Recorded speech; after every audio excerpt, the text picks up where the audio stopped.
Hello everyone. This is a video that I recorded with Mike Rinder over on his channel. It was a live stream that we entitled Too Gruesome.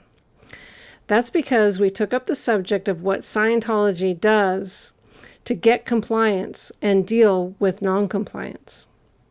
In fact, it's something that we would drill and use on a daily basis. And the quote on it is that you're supposed to make the penalties for noncompliance and false reports too gruesome to be faced and enforce them. So we would make the words too gruesome into a noun, like give him a too gruesome. And there were many different ways that that was done, and that's what we talk about in this live stream. So now that my channel is going, I wanted this video that I did with Mike to be available to you as well as my subscribers. So I hope it's informative. Enjoy. Hi there, everyone. Welcome back. Amy and I are here once again to discuss a new topic. Hi, Amy. Hello, everyone. Hi, Mike. It's always a pleasure to see your smiling face sitting there. At least we're smiling nowadays. I know. Even though the topic that we're going to talk about tonight is not really a smiley face kind of topic, but you know, and just for the world to know, Amy was the one that came up with this as I think we should talk about Too Gruesome. And I went, that's an interesting idea. Too gruesome. It doesn't mean much to the outside world, I guess, but in Scientology, it's really significant. It's like a term of art in Scientology. It's an expression that has taken on a particular meaning in Scientology. And Amy kindly pulled up the definition from Merriam-Webster's of the word gruesome, which is inspiring horror or repulsion, grisly. And synonyms include hideous, shocking, atrocious, frightful, and monstrous. And that's what we're going to talk about tonight, because this Hubbard concept, or Hubbard concepts that sort of begin with this too gruesome idea and are expanded out a little bit in other writings, are the basis for what is a culture of violence in Scientology, particularly in the Sea Org. The Sea Org is a culture of violence, both physical and mental violence. And I don't even call it mental abuse. It's like torture, mental torture. Yep. So, and the way they use the too gruesome, it's a noun in Scientology. It's like, give him a too gruesome. It's a noun. Exactly. Too gruesome. It's like two words, one noun. A typical Scientology, what do you call that? An appropriation of words that get converted into something that means a little different in Scientology lingo. A lot of verbs get turned into nouns, nouns get turned into verbs. It's like all a bit weird, actually. But let's start off with the fundamental Hubbard policy letter from which the term actually comes. And this is a policy letter written on the 5th of January, 1968.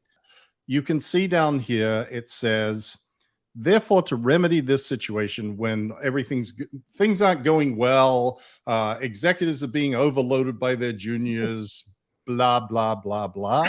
I didn't get that in there. He says, the answer is to, in all caps, make the penalties for non-compliance and false reports too gruesome to be faced and enforce them. And this is exactly how executives in Scientology go about dealing with what they call flaps, problems, things not going good, expansion not happening.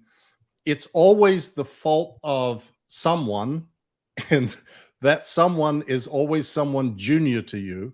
You never point the finger upward in Scientology. That's like a really, really bad thing to do. You want to, but you don't, because you know that that's a sort of a death wish. Often you actually should. Exactly. But this idea of making things penalties and non-compliance to the penalties for non-compliance or not doing your job too gruesome to confront has taken on I don't know how to describe it, Amy. Some very weird aspects to it over very time. Creative, totally creative on how to punish people. And the other thing to understand is that especially in the C organization, you're always on an emergency footing. Everything's an emergency. And if you're just not burning the midnight oil and working around the clock and making the time targets that are set, this Too Gruesome thing is just flat out in operation. So it's always being used, and you have to like memorize that policy letter and utilize it at all times. So it's not just occasionally, it's all the time. Right. And then further on in 1968, Mr. Hubbard, in his infinite wisdom, wrote another policy letter. And remember, policy letters are the laws of Scientology. Mm-hmm. That is the laws of the administration of Scientology. And he says, among many other things, men will keep the accounts straight only because you can muster bayonets to enforce that they do.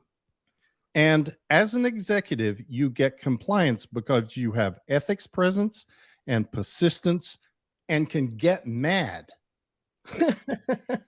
Muster the bayonets. That's the other thing we used to say. Yep. Muster the bayonets.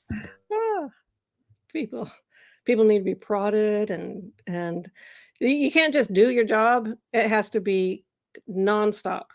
Muster the bayonets, because you only can get compliance, because L. Ron Hubbard said that, is if you muster the bayonets. Oh, every executive in Scientology believes that it is their duty to find someone to blame for when something is not gone well. And like I said, that's always someone below you, not someone above you. And I wanted to communicate the idea that there is sort of a moray or an accepted way of behaving in the Sea Org, particularly at the higher echelons of Scientology and at the higher echelons of organizations of Scientology, that the more vicious you can be to those who are underneath you and who are answerable to you, and more you can blame them, the more successful you are and the more your bosses see you as someone who is doing their job properly. And there are some kind of magnificent examples of people who were super skilled at this in the Sea Org and at the Int Base. Like Lisa Schroer was an absolute master at being vicious to her juniors in order to make herself look good to David Miscavige. Mm-hmm. So was Jenny Linson, another one who was like a master at this. It was like an art form almost of how you go about surviving in that environment. And the loudest decibel as possible, screaming. Yes. And yes. And doing and calling people the most revolting, disgusting things, and humiliating them and blaming them for stuff that they had nothing to do with, and they have absolutely no ability to be able to respond. And we're going to get to this sort of further along, but that is part of the mental torture that goes on in making this too gruesome. You will be subjected to this humiliation, and there was plenty of physical stuff, but you'll be subjected to humiliation and being put down and disgraced and cursed at and all of this sort of stuff. And it's just pretty nasty and pretty vicious. But let's get to the physical stuff. Because, you had a point that Jeff Hawkins had talked about from 1968 when those policy letters came out. And I had mentioned, 68 was a big year for Scientology. It was the year of heavy ethics.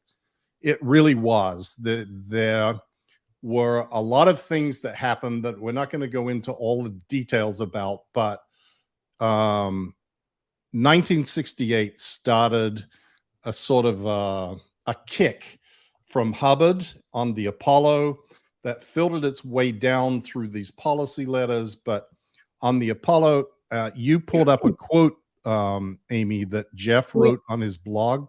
You want to read that? Read it? Yeah, sure. So he had just read my book, and I talk about Too Gruesomes in my book, Scientology Abuse, at the top. And he wrote a blog post about it. And in here, he says, I well remember the arrival of a Sea Org mission in 1968, where I was working in Pubs Org, Denmark. We soon had our own overboardings, buckets of icy water thrown at staff by a firing squad, running laps up and down the stairs, and non-compliant people imprisoned in the elevator shaft. The stench of fear permeated the place. It was, in a word, gruesome. Yeah. It was. And, that was the era of what was called the liability cruise, where Hubbard said that the Apollo was all in liability, and he went off and went into some villa in France and sent Mary Sue and the Apollo crew off to confront the Too Gruesome. They went on this cruise where they were all wearing rags. I mean, it was just like completely over the top. But let's get to the next policy letter, because this idea of, heavy pressure and threats and even physical abuse of people didn't sort of come up in 1968 and then vanish. It stayed that way. And in 1982, one of the last sort of very well-known policies that Hubbard wrote is a policy called knowledge reports. And in the knowledge reports policy, he says this: the single most notable difference between an upstat, easy to live and work with group and a downstat, hard to live and work with group, is that the individual group members themselves enforce the action and mores of the group. That is the difference, no other. In an upstat group, at the first pinprick, Joe would probably have a black eye. Now, anybody who has ever been in Scientology, and particularly the people in the Sea Org, know that you take the words of L. Ron Hubbard literally. And this is what started happening. People at the Int Base started going, hey, the Commodore says that if someone just did a pinprick in an upstat group, which we of course are, they'd have a black eye. So it's about time we started handing out some black eyes. And this black eye quote is used constantly to justify the abuse and physical violence against people at the Int Base and then at other places in the Scientology world. And let me just give you another one, which is a flag order specifically for Sea Org members that says it is of exactly no concern whatever that two staff members or SO members clash in trying to do their jobs. If physical violence were to result, then damaging an SO member might possibly be charged if any serious damage occurred. That two people are cross with each other is of no consequence whatever. It is not a legitimate zone for any ethics or executive interference. I'm sure it doesn't take a genius to figure out how that got interpreted. Oh gosh, we laugh at it, but boy, these were deadly serious in there. And it's so good to just kind of be detached a little bit because you can see it for the insanity that it is. I know, Amy. I know. You look back and you go, "Oh my God, this really." I mean, I have described life at the Int Base, and particularly after the formation of the whole, as being closely analogous to Lord of the Flies, where I don't know if you've read that book, but it's a very interesting book about how, a group of people descend into physical and mental violence and abuse against one another in order to, what they believe, survive. And that is what Scientology descended to at the Int Base. And I pulled up one other thing that I wanted to mention before we go into some of the details and tell our little stories, Amy. But that was the fact that this is not something that Sea Org members are ashamed of. This is not something that people in like the Int Base think is wrong. They think that this is the way to save the planet. Yeah. So much. What? Yeah, they're proud of it. I know. So much so that when Joe Childs and Tom Tobin were doing their Truth Rundown series in the then St. Pete Times, now the Tampa Bay Times, they asked Tommy Davis about some of the reports of the violence that had occurred at the international base.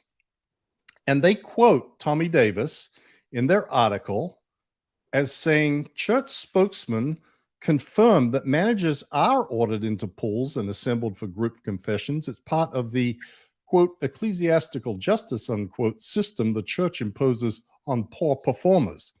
Rinder and the other defectors couldn't cut it in the tough world of Scientology's Sea Org, a group whose members dedicate their lives to service of the church says. Rather than accept their own failings, the defectors are putting a sinister twist on something that is normal. Oh, for God's sake. The Sea Org is a, quote, crew of tough sons of bitches, said church spokesman Tommy Davis, an 18-year veteran of the group who blew.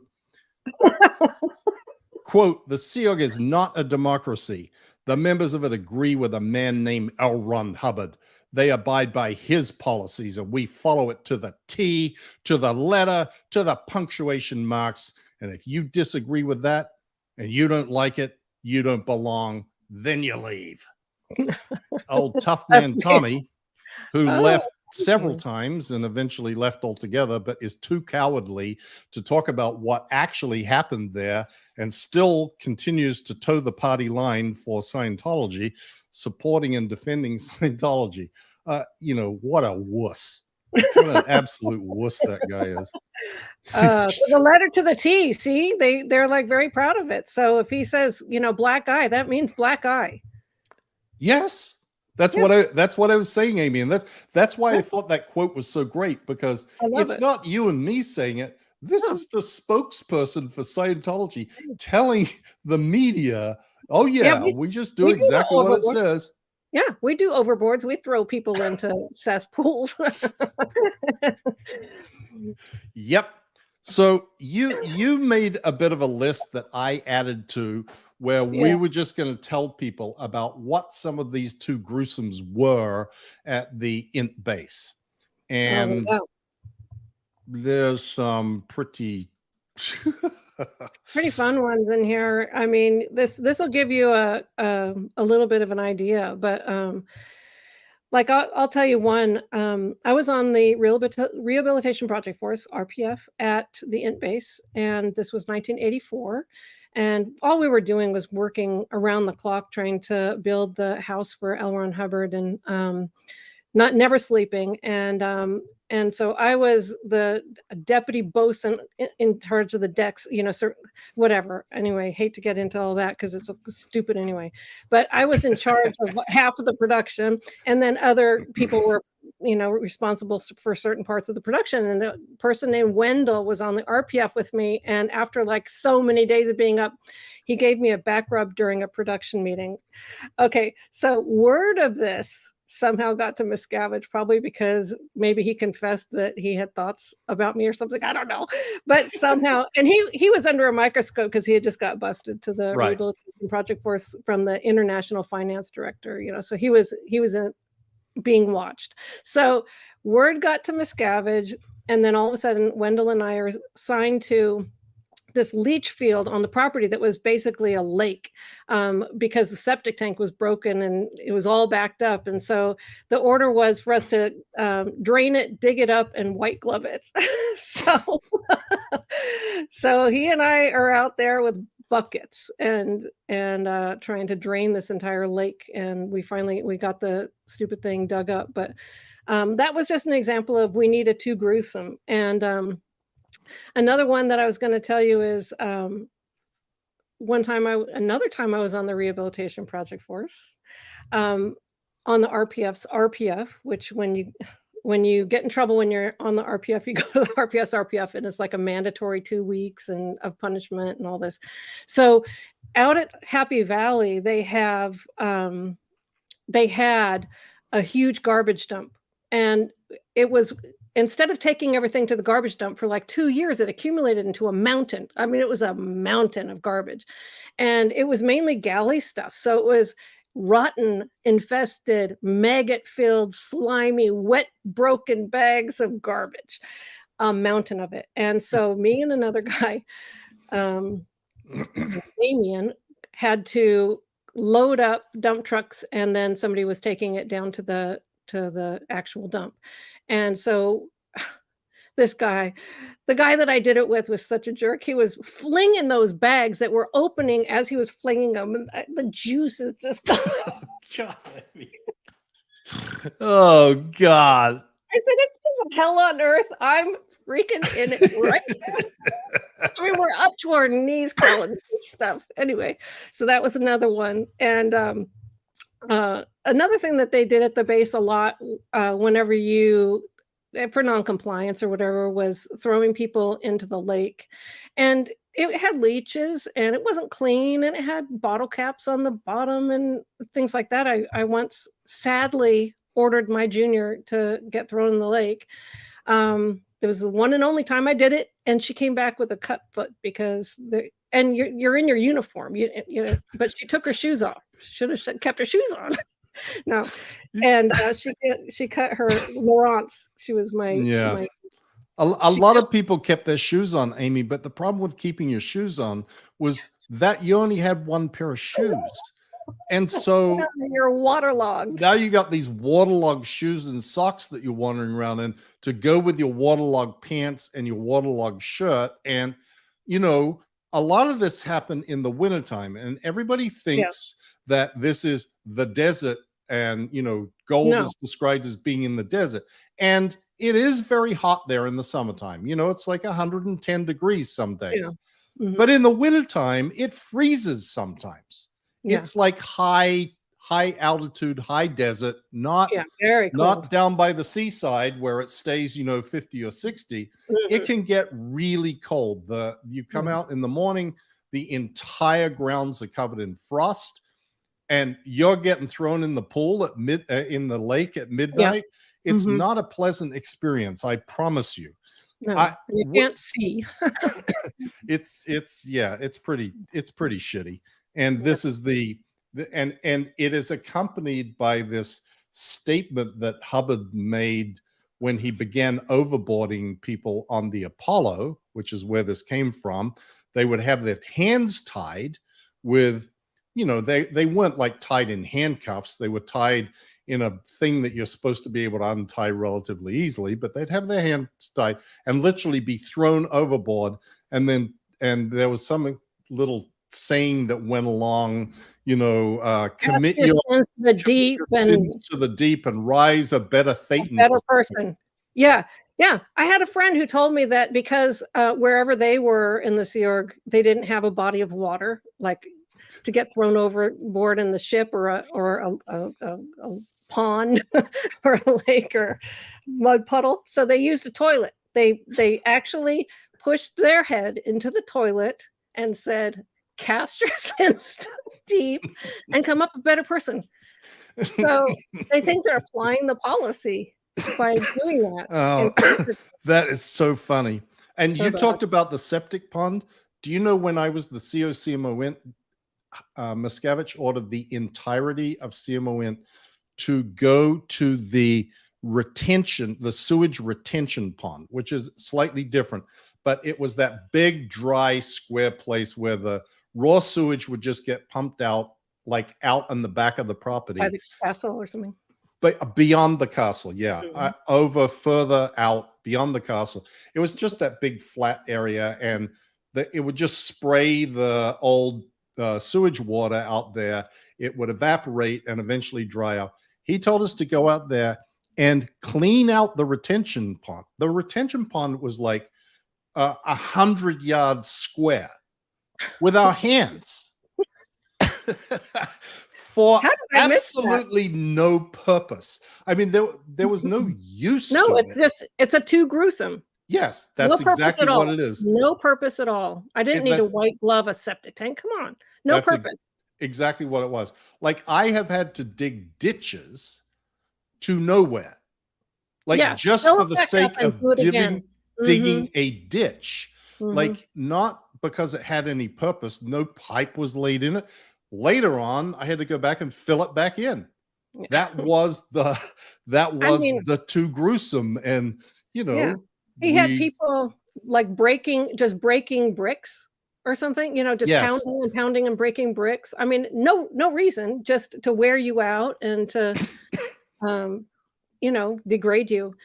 Another thing, like, that he had us do one time was run around. Like, it's like so unbelievable when I say these things. We had to run around a pole in our uniforms, the whole organization, all the executives of the executive strata and the watchdog committee. We all went down and we had to run around this pole until we had a group cognition or realization, and which was acceptable to David Miscavige. And so he had his enforcer, Greg Wilhair, down there.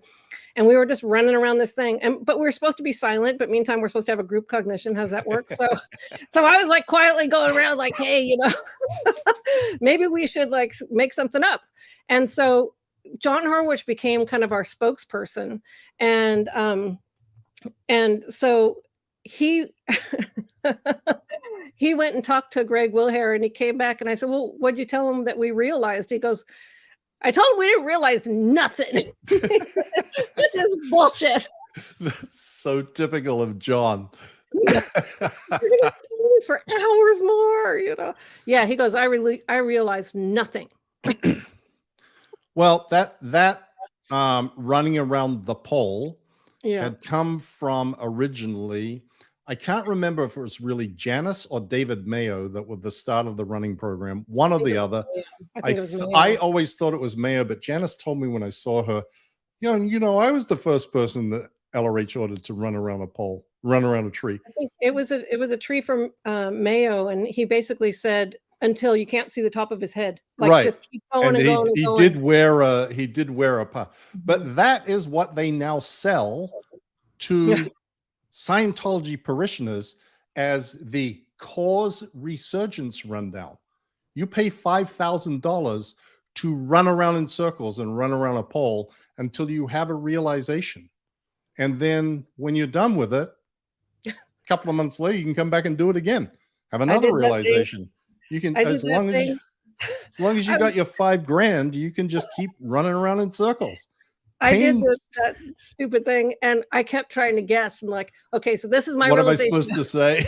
What am I supposed to say? Somebody told me you're supposed to become cause. Okay, I am so cause. Exactly. That's exactly right. Yeah. Well, do you remember, I don't know if you were ever there. Well, I mean, we got ordered to go run around that dam, and it wasn't a pole, it was a palm tree at Yeah, that palm point. tree. On a Was it run with in the middle of a running track. right? Were you ever there when Debbie Hughes was being I saw pushed it with my around in own a eyes. wheelchair? What happened was, the executives, so I told you about that original time when John Horwitz didn't realize anything, and so we were there for the rest of the night. But then again, later I was assigned to do heavy manual labor, and from a distance I could see that all the executives were down there going around the stupid tree again, and I saw Debbie. Hughes being pushed around in a wheelchair. And then I was like, I asked somebody, what the hell was that all about? And they said she had a diabetic fit while she was running around. And so one of the Scientology technical things is what turns it on will turn it off. So if your diabetic epilepsy turned on while running around the pole, we're going to continue to push you around the damn thing until it turns off. Yep. Or until you die. Yeah. One day I'm going to tell the story of Debbie Hughes and her eventual departure from the Int Base, because it is horrifying. It is horrifying what happened to her. She and Greg have never spoken up about what happened, but it was terrible, and she was in such bad physical condition that basically they were forced to send her for medical attention to specialists in Beverly Hills because she'd been so abused in the hole when she had very serious diabetes and whatever. Anyway, Yeah. we'll get to it one day. And that's when it gets like, it's abusive, but it's also dangerous. They're dangerous. Yes. It's not just little irritating things. It's like dangerous, especially when it comes to Miscavige and his orders, because it's sadistic, in my opinion. Yep. Yeah, you reminded me of the It's Got Nothing to Do with Me club. I was in that club. Oh, me too. Oh, you were? Oh yeah, I was in every club, Amy. I was a clubbing kind of guy. Oh my gosh. Yeah, the Nothing to Do with Me club. Oh, and the badges. Okay, so now there's a story with that. David Miscavige always said that he was wearing every hat on the entire base, and so he actually made that means doing everybody's job for everybody's those that job. Like, what's your hat? My hat was, watchdog committee member for a certain area. So he was saying he was wearing my hat. So he made up actual hats with everybody's job title on it, like hundreds, and put them all on display down at the mess hall, basically. And there's hundreds of them. And every single person had to be in a condition, and a low condition, and work to get their hat back from him. They all had to write CSW, a petition to get their hat back from him. And in the watchdog committee, he made up this tag that said "Wee" in bright pink, and he made certain executives wear it because they weren't doing their job, and it was just sending up things to him like "Wee" instead of it being a completed product, apparently. So when I saw it, I said, wow, that's bright. And he said, well, you haven't seen nothing yet. You think this is bright? Just wait. So the next time I see him, he's got probably, I don't know, 30 different sayings on neon colored tags. "We, is this okay?" ? All these different things. And I was made to wear every single one of these things like a campaign bar, all the way down my chest. Orange, green, yellow, like a clown, all the way down, tape them all together. And I couldn't take it off. I had to wear it everywhere I went. I couldn't take it off until I got it approved by him. And then, of course, all the other executives started having to get them too. So I wasn't alone, but I finally did get them off. Yeah, although those sort of things were sort of fads. They would come and go, and when it didn't work and nothing really changed, eventually they'd just sort of fall into disuse, or there'd be some new order issued. Oh, now you got to wear, a plate on your face. So the name tags went away, so now we got the plates. And so the pie face thing came about because, I mean, he could do all these kind of things and we would just go with it.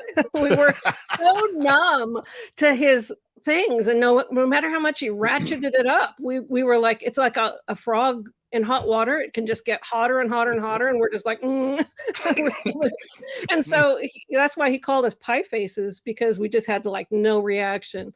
Right. Well, because any reaction you had was the wrong reaction. Oh yeah. Like if you responded with yes sir, blah blah, then it would be, oh, what, look at this guy, he's just like trying to suck up to me. Or if you said no, that, or if you took too long, or your facial expression was wrong. So everybody started, and he always claimed that I was the biggest proponent of this, which was to just sit and go. You were the ultimate pie face. I was the ultimate pie face. You just never slept. Yeah. Well, that's true. I also was a little bit, I don't know, a little bit Australian, I guess. It kind of a bit comes with the ethnicity, I suppose. But there was a lot of other things that were done to people. I mean, oh yeah, sleep deprivation is a monstrous crime that happens in the Sea Org. I swear, I went like 2 years with 4 hours, an average about 4 hours sleep a night, at least 2 years straight, when we were doing renovations on L. Ron Hubbard's house that he never came back to. He's still coming, Amy. He's still coming. Okay, well, he's working things out. He's working things out. At a dead run, at least. Yeah, I know. All of those projects all had to be done now. And then they'd all get fucked up because nobody's sleeping, and people are pouring concrete into holes that it's not supposed to be going into, and then it all has to be redone, and like people cutting off their fingers and all kinds of stuff. We just didn't sleep. It was around the clock, and it all had to be done tomorrow. Yeah. But yeah, the anti-sleeping was a big, sleep deprivation was very huge. I'm surprised we came out with any brain cells left after. I know. And also food deprivation, because I mean, I went for months literally eating rice and beans. Yeah, so did I. Like 3 meals a day, 3 meals, 3 servings a day. Yeah. And that also is, debilitating. The thing that gets lost in this is when it goes on for so long, and the punishments and the Too Gruesomes become more and more sadistic, they just stop working.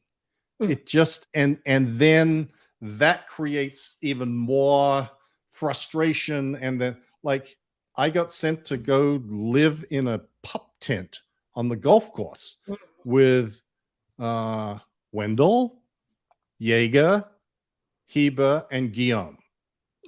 Us.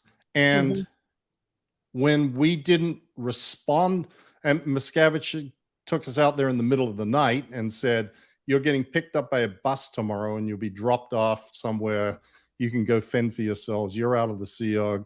We were all the senior executives of Scientology. And they're like, you're going. And here's a tent for you. I had Nori get a tent. And these 3 tiny little tents that we shared. And not only were we sleeping in the tent, he turned the damn sprinklers on in the middle of the night so that we would all get wet down. And it's like, how far can you go? And then eventually what happens is the May 9th event is coming up, and up rolls Dave on his, Yamaha TW200 with Lou in tow, screeches to a halt and says, okay, you fuckers, the assholes that are supposedly doing the event, it seems, are worse SPs than you. So you go back there and do the event.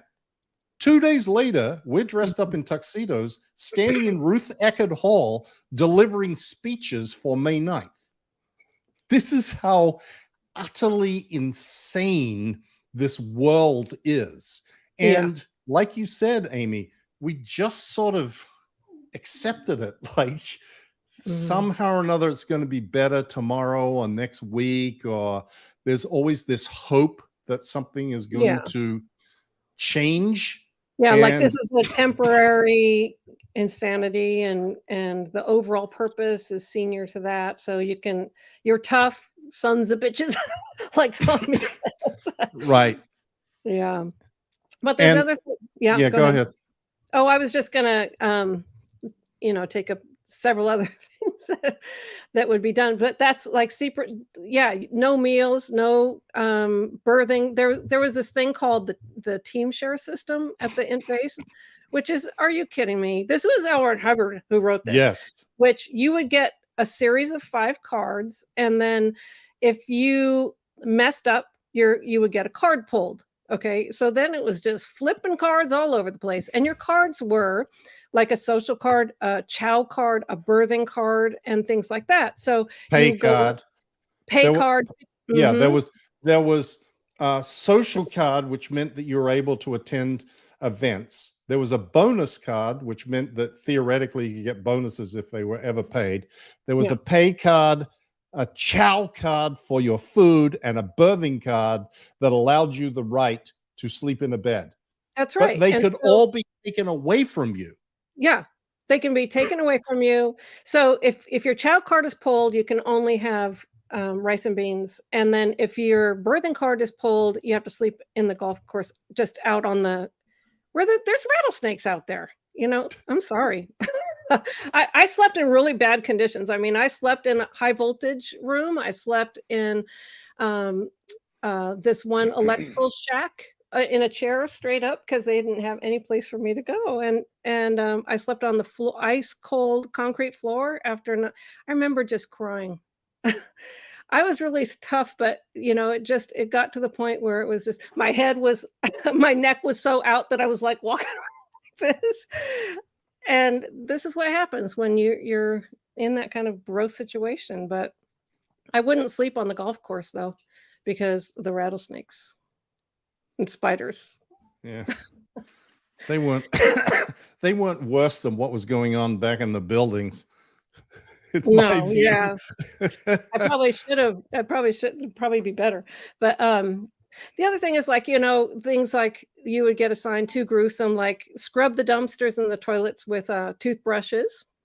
They would read out your session withholds, like things that you got off a transgression that you confessed, that you would be made to stand up and announce them at musters, or they would just announce it and then post it on the notice board.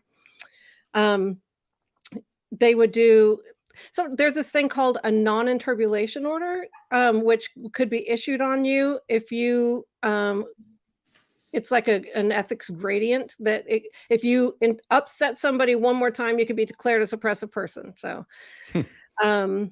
so that would be hung over your head. Then you would be made to endlessly write your crimes and overts and withholds.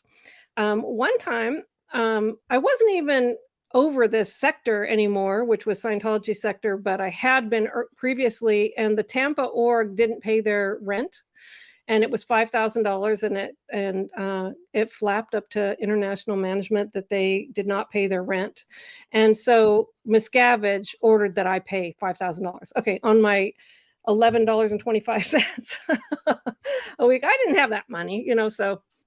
But I had to figure it out, and I went and collected it, and then had paid people back and stuff, and had to pay that rent. But that's like too gruesome for my non-compliance. If I obviously missed something about Tampa whenever I was responsible for every organization around the world.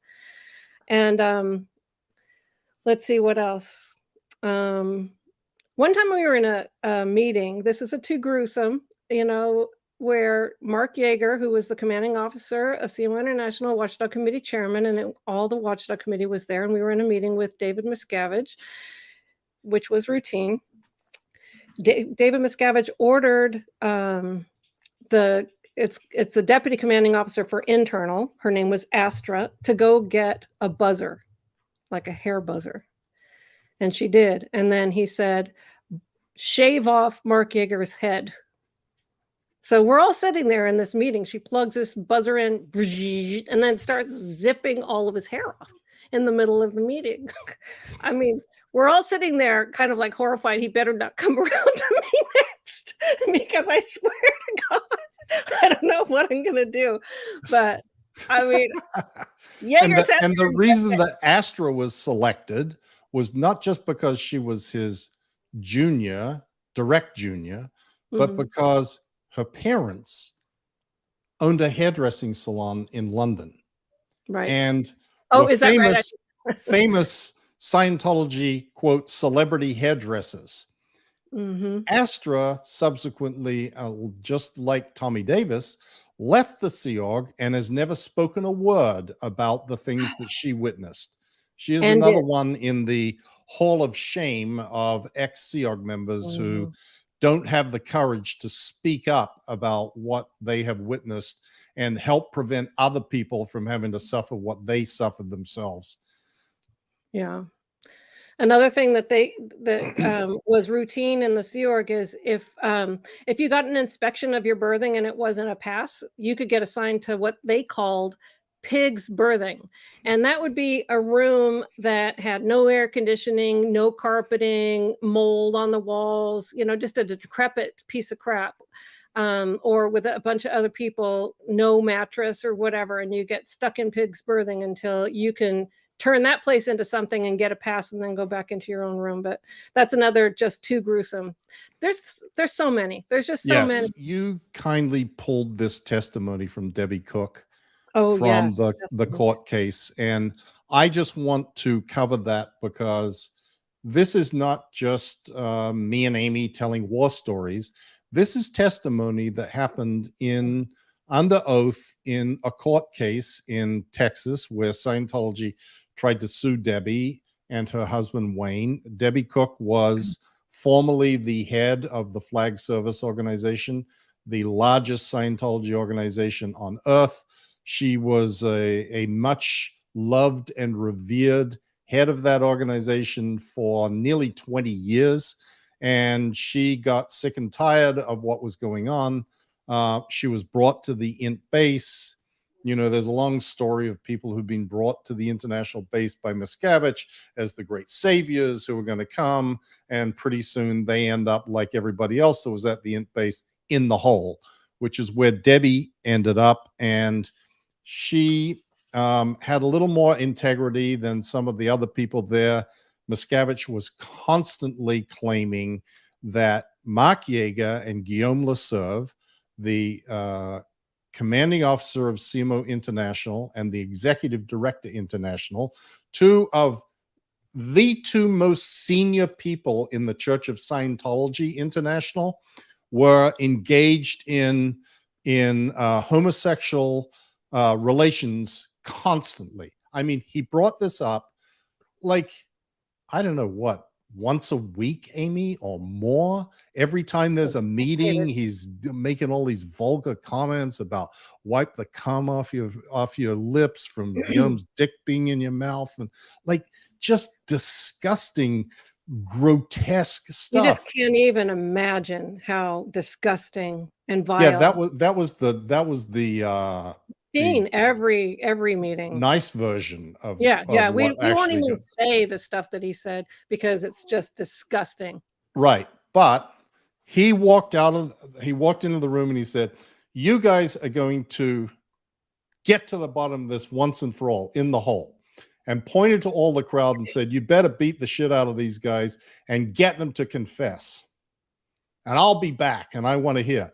And he comes back, and I think it was Lisa Schroer says, "Oh, yes, sir, we got them to confess. They finally admitted it." And then he looked at Debbie and said, "Is that true?" And she said, "No." Okay, that was a huge, huge thing for the people in the hole, because Miscavige then turned around and walked out, and everybody launched on Debbie. And they put her in a trash can. They put a sign around her neck which said, "I'm a lesbian." And the reason for that was because in Scientology theory, she must have, quote, similar overts of her own to not have noticed that Guillaume and Mark were in fact engaged in homosexual activities. When Scientology sued her, she testified They made a big mistake, but she testified and I'm so glad they did. And said, one time I was called into a conference room, and this was one of the other incidents. She talked about the trash can and that, but she said, one time I was called into a conference room and asked some questions, and Miscavige ordered his secretary to slap me, his secretary being Larice. And she slapped me so hard, I fell over into the chairs. Another time, Miscavige ordered Larice to break Debbie's finger, who bent it back very hard, but didn't break it. Her lawyer, Ray Jeffrey, asked, when you were in Los Angeles with Mr. Ginga Nelson, what happened that you observed? And this came up in one of the chats the other night about someone licking the bathroom floor, and I said it was Mark Ginga Nelson. Debbie responded, Mark did not agree with physical beatings or executives being locked up. He was beaten by Larice and Henning and Francois, two people from Golden Era Productions who were like Miscavige pets at the time, for a couple of hours. Then he was made to lick the bathroom floor clean for at least a half an hour. This is sort of the ultimate of Too Gruesome. And that's unfortunately the world of Scientology. And believe me, maybe there is no hole anymore, but these policies have not been canceled. Right. This is why we keep doing what we are doing, because we know that there are people there who used to be our friends who are being subjected to this shit every day. This is still life in the Sea Org. It has not changed. It can't change. Nobody's canceled Hubbard's policy letters. Nobody has taken Miscavige down so that he isn't directing what's going on. So it's all the same shit happening. And then plus, like, when Marty told me this, and I think you told me some of this too, which was about walking on your knees in the hole. Like you were just made to walk on your knees. You have scars on your knees. Crawl around the conference room table. And you remember the carpet that was in there was indoor-outdoor carpet. Indoor-outdoor hard stuff, you know. Right. So yeah, we had to crawl around. So I got, you get this sort of graze burns on knees and hands. And that's okay for like one, not okay, but what happens is that when it gets repeated, you never get scabs forming. So you just keep going, like it starts getting wet and, like a graze does. And then you're back on your knees doing it again. And I do still have scars on my knees from that. They're like much less obvious now than they used to be, but. Right. And the other thing he said was, I think it was Tom Vorm was sitting in a room and somebody took a fly swatter and was slapping him across the face with the fly swatter until his eyes were swollen shut and his cheeks were like out to here. And another one was Kurt Whelan put in a freezing cold room with ice water poured over the top of him. Okay, Amy, you remember the little conference room between? Yes, I spent hundreds of hours in there getting interrogated. Right above that were the AC units. And if you shut off all the other vents, you could blow cold air out one of those vents. Kurt was forced to sit in a chair and had water poured over his head. And he literally, I think he went into hypothermia. I saw this. Russ Bellum was doing it to him. He turned blue. Like his lips turned blue first. And then he was like shaking. I mean, it was literal physical torture, like when I heard those things, I wrote to the FBI and I gave them all those specifics as well as any of the specifics that I had, and then they came out and interviewed me. This was in 2009. And I did the same thing. Anyway, I mean, it's that bad, guys. That's why we continue to speak out, because they think that their religious exemption is justifying that they can do whatever they want to do, and it needs to stop. It needs to stop. So these are people's children in there. These are family members of people still in there. Yep. Okay, let's take some questions and comments, Amy. Great. Valerie Boljak. Hi, Amy. So glad to see you. You too, Mike. Go SPTV. Thank you. Well, thank you. M. Kaz. Mike, you once said that if something happened to DM, that Shelley would be the most likely to take over COS. If so, how would her sudden reappearance be explained, and what would her leadership look like? Well, that's a great question. I'm not sure that there would be any explanation. You don't need to explain things like that in Scientology. Literally, you tell people, okay, here's the new deal, and they just accept it. They are afraid to question things like that. That's why everybody's afraid to question, where is Shelley? If Shelley just reappeared, everybody would just go, oh, Shelley's back. She's in charge. Okay, what do you want us to do? And I think that unfortunately, though Shelley is not a sociopath like Dave, she is the product of being raised by L. Ron Hubbard and the policies of L. Ron Hubbard. And we've just laid out for you a number of those policies, and those things, I think it would be a little kinder and gentler. The problem with Scientology is that it's not the people that are there running the thing that caused the problem. It's what the fundamental principles are upon which they run it. Yeah. I don't know. Do you have anything? I think that's right. No, I think that's exactly right. Okay. Nicole the Kiwi. Hey, Mike and Amy, love from New Zealand. Love your videos. Keep up the great work. Oh, I want to say, I'm starting my own channel as well, and all this information is going to be up there. And I want you to know what it's called. So if you search Amy Scobee, you'll find it. And I called it at Who is Amy Scobee? And I called it that because Scientology owns like 12 websites on me, starting with, and the main one is whoisamyscobee.com. So my YouTube channel, I'm naming it in honor of that because they don't own me. And so you'll be able to find my content there. And there's a lot of things that we want to cover. So I want to share it both on my site as well as Mike's.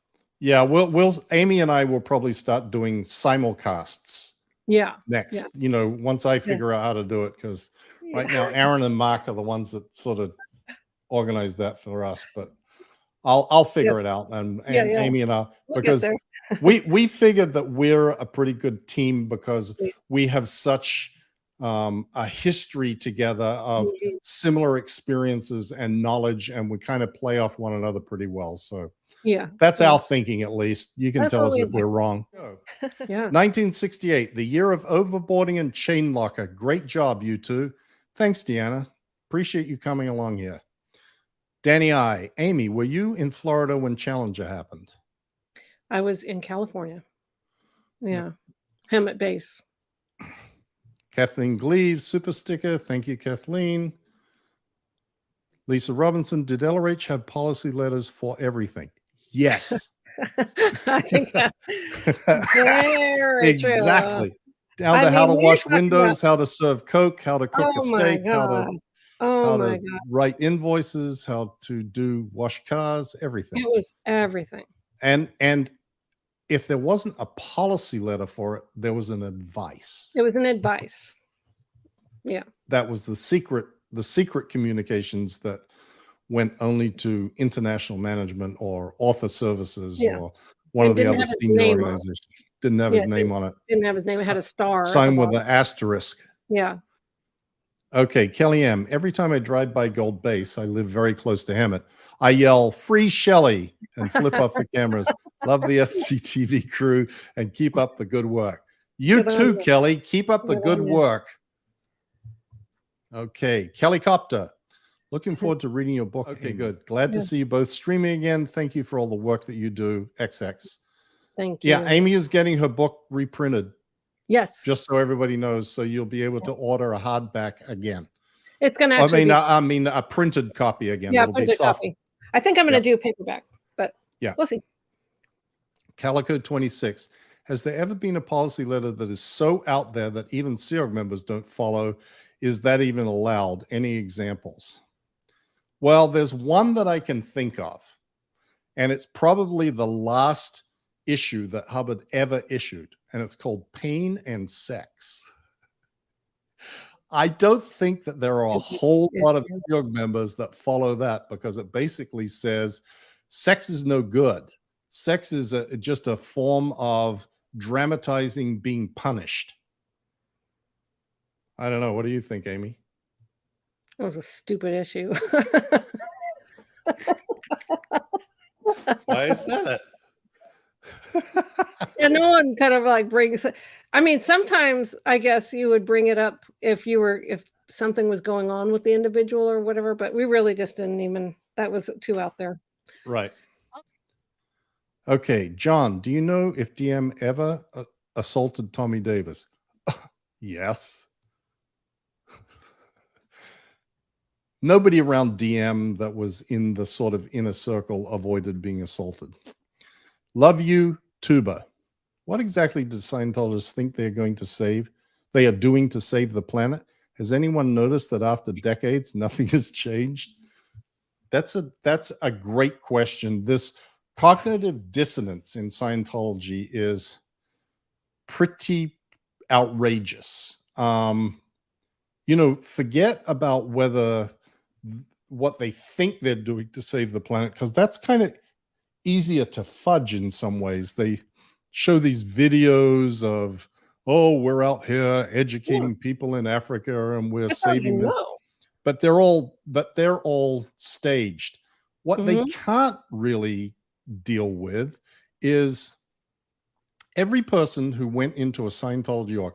If every Scientologist went into a Scientology org tomorrow and asked to see how many clears they had made in the last year, the grand total for the entire planet Earth would be less than 1,000.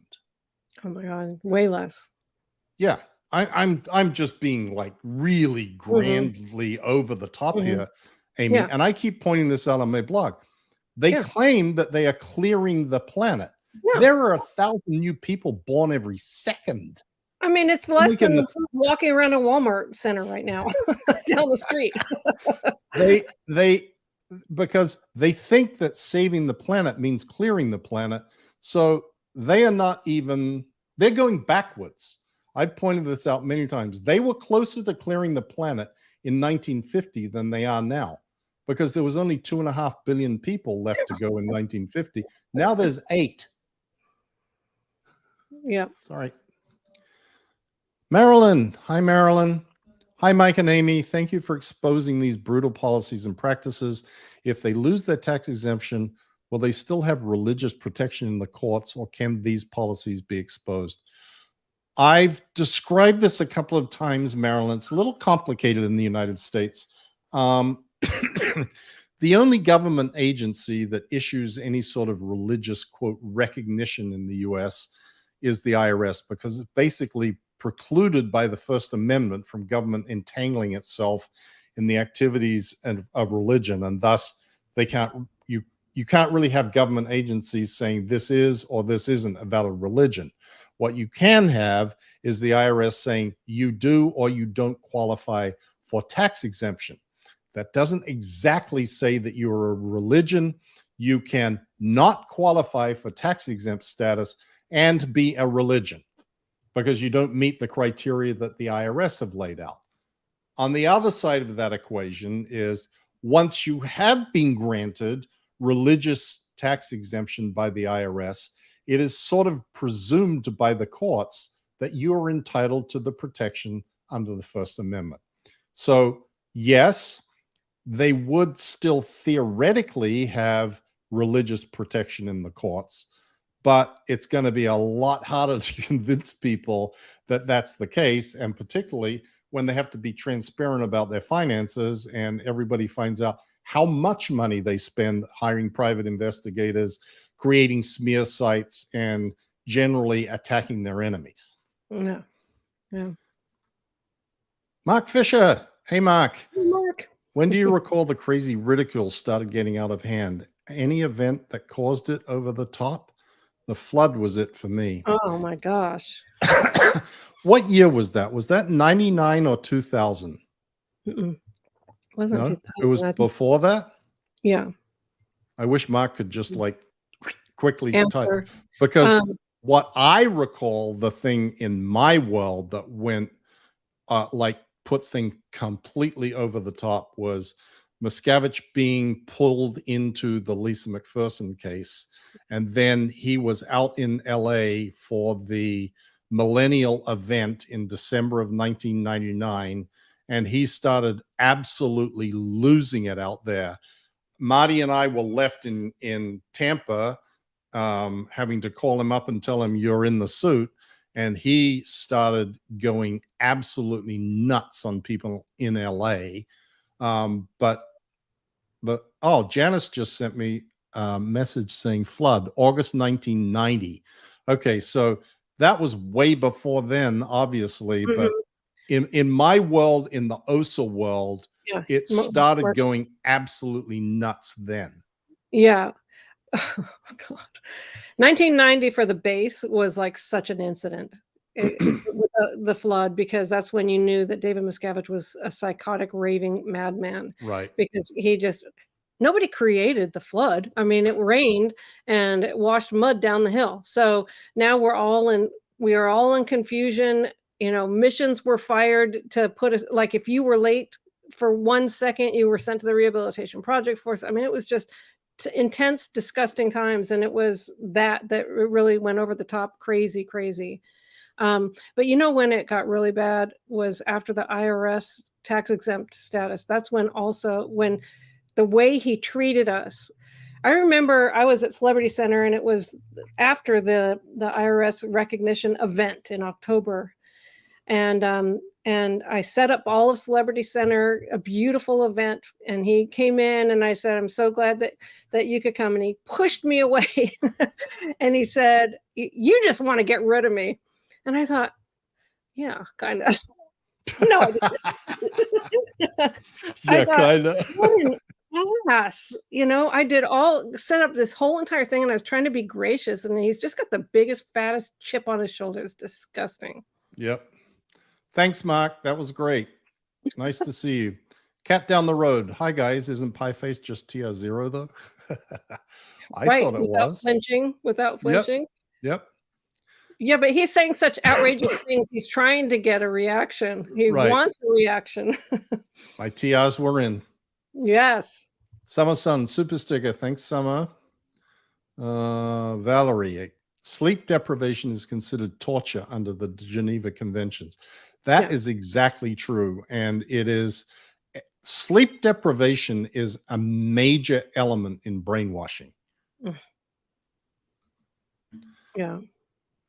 Oracle 1, how such abuses can be allowed under the guise of it being protected by the law and governments because it's a religion.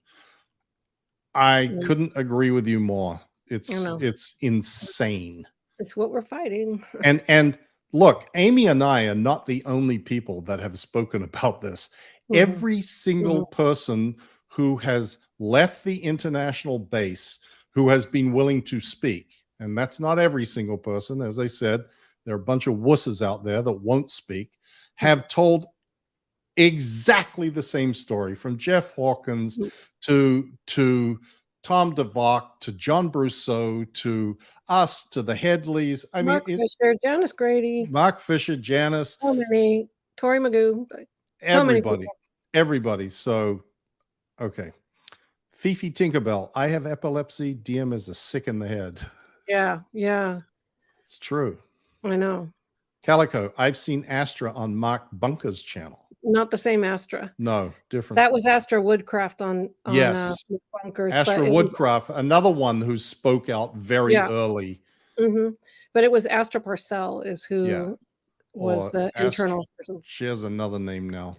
Astra Croft. Ann Burrow, hello from Perth, Australia. Has anything changed in Oz about tax exempt status? I know Nick Xenophon was working on this. Love to you both. Unfortunately, Anne, nothing has changed. There is an Australian High Court decision, which is like the Supreme Court, that basically says that Scientology is entitled to a tax-exempt status in Australia.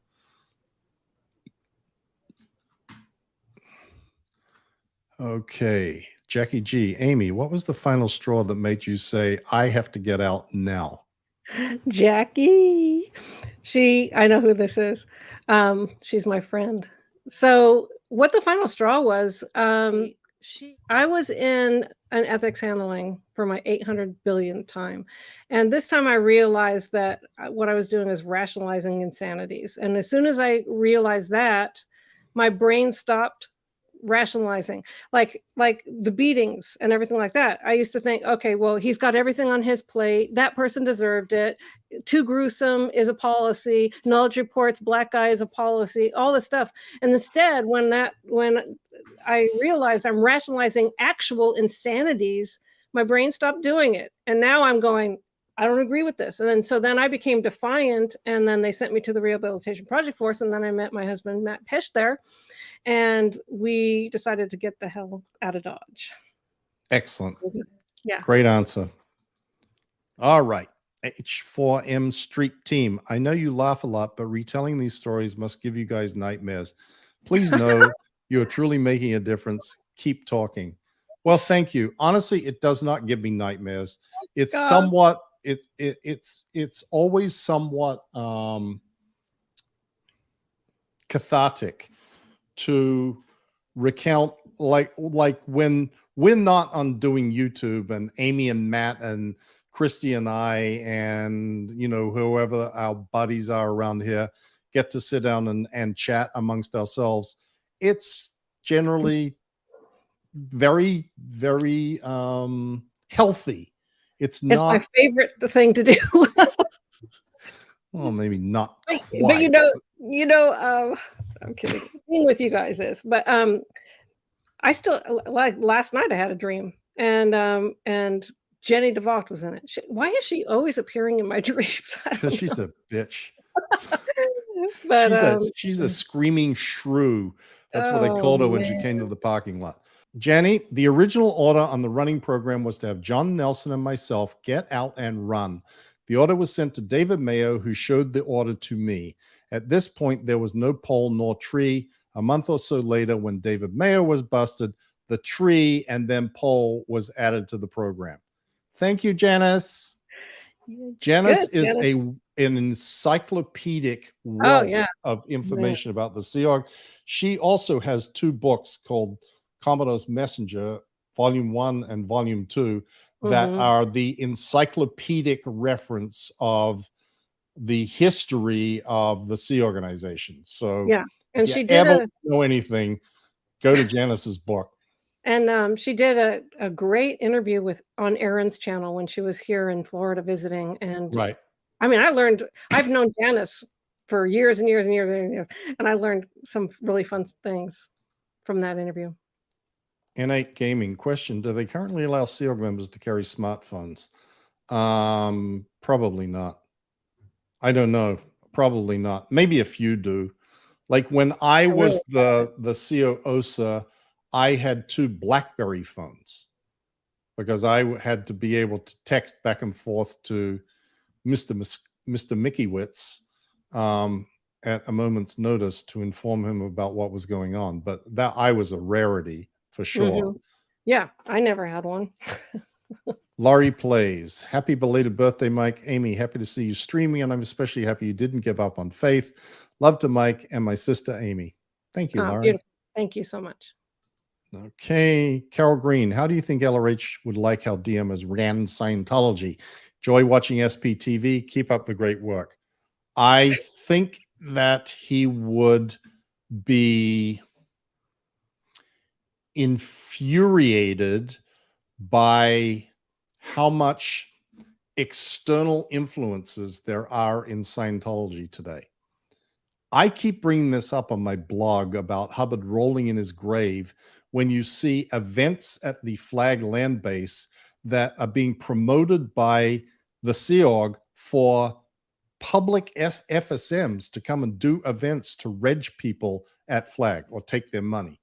And this, like, Hubbard was enormously jealous and threatened by mission holders and field staff members and people with businesses. And like the world of Scientology is so desperate to try and make money any way that it can. I think that is what would incense Hubbard more than anything. I know. Shay Anderson, thank you both for denouncing anti-gay hate, especially you, Amy, having joined the Baptist tradition. Their history is not good. I haven't joined any Baptist traditions. There you go. I have no labels, just so that everyone knows, other than child of God. And that's my only label that I accept. It's really funny how many labels can come at you in Scientology and outside of Scientology, and I really don't like any of them. Right. I hear you. Okay, Theta Potato, Duchess of Chug. Oh, what a great name. Thank you, Mike and Amy, for your courage. Would you please explain why the FBI can't just go in and take everyone out? God, this is such a hard question to answer. I know. It takes so much. I think they can't because, yeah, we might want to talk about the FBI investigation at one point and what happened. They can't do that because of the requirements of the law. And, you know, I talked about it in my book too, the influence that Waco had. I don't know if any of you have watched the documentaries about Waco, but the absolute insanity of what happened there scared the United States government in entangling itself in any sort of organization. But realize, and I have told the FBI this, people inside Scientology look at the FBI as the devil. The FBI showing up and saying, come with us, it just isn't going to work. Those people will look at FBI agents and go, I'm not going with the enemy. I'm staying with my friends. I'm not going with the enemy. So that's the short answer that I can give you. It's really way more complicated. But, you know, I really wish, because I know everybody at the Int Base so well, I really wish that, like, if they individually could pull them out to talk to, like, me and you or something like that, because I feel like I would be able to reach them. I don't think just a law enforcement person coming in, it would be the enemy, but I know that I'm considered an enemy too, but I at least know the words to say and they know me. You know, I feel like I think about it often, but anyway, maybe they can use me one day. I don't know. We will see. Yeah. Lathander Grocklinger. Hello from Germany, Mike. I just got your book from Audible. Thank you so much. Amy, is your book available as audio too? Prefer listening to books while crafting? It is, right? Yeah, my book is on Kindle and audio, both on Amazon, and it's somebody else narrating it, but it's okay. Ruth W. I adore and have much respect for both of you. Thank you, Ruth. Good. It's always nice to hear from people. A.K. Brenda Robert. I hope you both know how beautiful and valued you both are after being so poorly treated and humiliated. There are many more of us who appreciate you daily. Thank you so much. Yeah, very nice. Okay. JSS Tiger. There was an interview, Mike, you did about Lisa McPherson. Why did Scientology not get her help? Okay, another really long, complicated thing here, but Scientology, or the Scientologists that were involved with, quote, helping Lisa McPherson, thought they were helping her.